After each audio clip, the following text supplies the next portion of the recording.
नमस्कार बच्चों। आज सुनते हैं यक्ष और युधिष्ठिर की कहानी। शकुनी से 500 के खेल में अपना सब कुछ हारने के बाद पांडव द्वैतवन नाम के एक जंगल में पहुंचे और वहां शांति से रहने लगे। अपने धर्म आचरण के कारण वे सब स्थानों में प्रसिद्ध थे और उनका जंगल के सभी ऋषियों द्वारा सम्मान किया जाता था। एक दिन एक साधु पांडवों के पास आया और उसने कहा, मैं बहुत परेशान हूँ। मैं अरणी की लकड़ियों का इस्तेमाल यज्ञ करने के लिए पवित्र अग्नि को प्रज्वलित करने में करता हूँ, लेकिन कल एक हिरण मेरी अरणी की लकड़ियाँ अपने सींगों में उलझाकर दूर भाग गया है। मैं बूढ़ा हूँ, इसलिए मैं उस हिरण का पीछा नहीं कर पाया।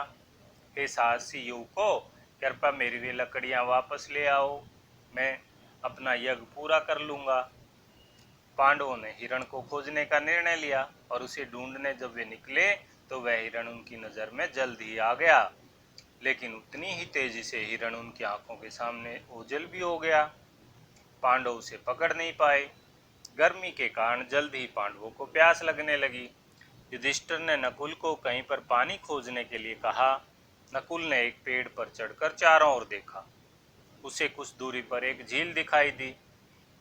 वह पेड़ से नीचे उतरा और अपने प्यासे भाइयों के लिए पानी लाने के लिए झील की ओर चल दिया। वह एक छोटी लेकिन बहुत खूबसूरत झील थी, जो कई घनी झाड़ियों और पेड़ों से घिरी हुई थी। कई रंग बिरंगे फूल उन झाड़ियों में खिले थे। उस झील में पानी इतना साफ था कि उसके तल में पड़े कंकड़ भी साफ दिखाई दे रहे थे। नकुल को बहुत प्यास लगी थी, लेकिन जैसे ही उसने पानी पीने के लिए अपना हाथ झील में डुबोया, उसने एक आवाज सुनी। किसी ने उससे कहा, हे पांडव, यह मेरी झील है, इस झील का पानी तुम नहीं पी सकते। नकुल बहुत प्यासा था, इसलिए वह चेतावनी सुनने के बाद भी अपनी प्यास पर नियंत्रण नहीं कर सका और जैसे ही उसने पानी पिया, अचानक बेहोश होकर गिर गया।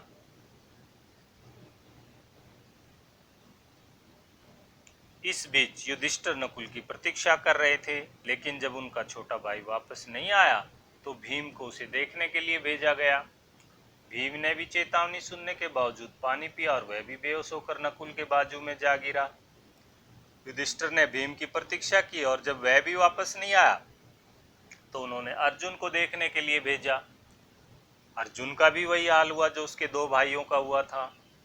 उसके बाद सहदेव भी गया उसकी प्रतीक्षा करते हुए। जब युधिष्ठिर थक गए तो उन्होंने खुद अपने भाइयों को देखने जाने का फैसला किया। जब वह झील पर आए तो अपने चारों भाइयों को झील के किनारे मृत अवस्था में देखकर सन्न रह गई। इसके बाद जब वह पानी के लिए झील में झुके तो उन्होंने वही आवाज सुनाई दी, हे राजकुमार, यह मेरी झील है, इस झील का पानी तुम नहीं पी सकते हो। युधिष्ठिर ने पानी नहीं पिया। उन्होंने पूछा, तुम कौन हो? आवाज ने कहा, मैं एक यक्ष हूँ, मैं पानी आत्मा हूँ। मेरे मना करने के बावजूद आपके भाइयों ने मेरी झील से पानी पिया, इसलिए वे सब आपके सामने मृत पड़े हैं। युधिष्ठिर ने कहा, मैं बहुत प्यासा हूँ, कृपया मुझे पानी का एक घूंट भरने दें।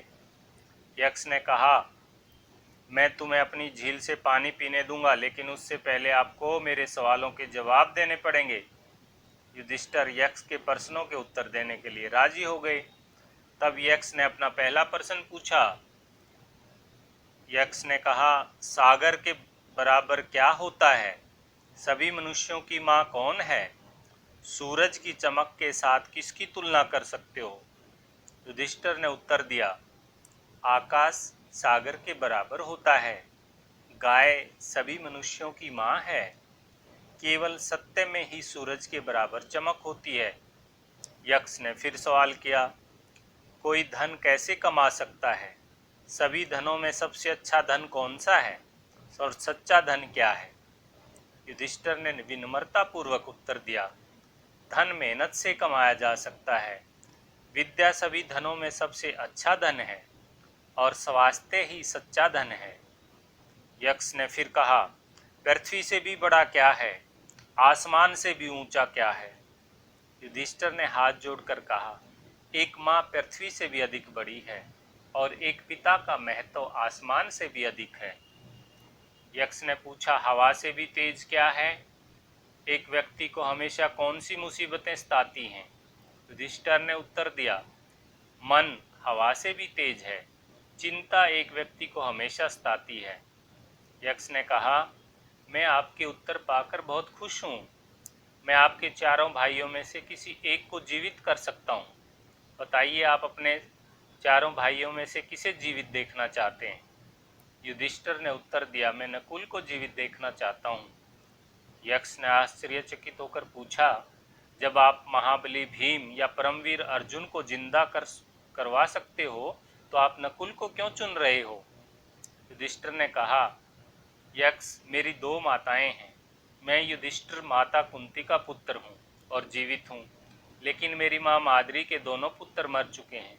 यह अनुचित है कि मेरी माँ माद्री की कोई संतान जीवित ही न रहे और मैं भीम या अर्जुन का जीवन आपसे मांग लूं। यक्ष ने युधिष्ठिर की बुद्धि और धर्मज्ञता की भूरी भूरी प्रशंसा की। उसने कहा, प्रिय युधिष्ठिर, मैं आपके चारों भाइयों को जीवित करता हूँ। आप मेरी झील के पानी से अपनी प्यास बुझा सकते हैं और अपने भाइयों को भी अंजलि भर पानी पिला सकते हैं। युधिष्ठिर ने यक्ष को आशीर्वाद देने के लिए कहा। पांडवों ने जी भरकर उस झील का पानी पिया और बाद में उस हिरण को पकड़कर अरणी की लकड़ियां मुनि को लौटाकर अपना वादा पूरा किया। तो ये थी बच्चों आज की कहानी। आशा है आपको अच्छी लगी होगी। धन्यवाद।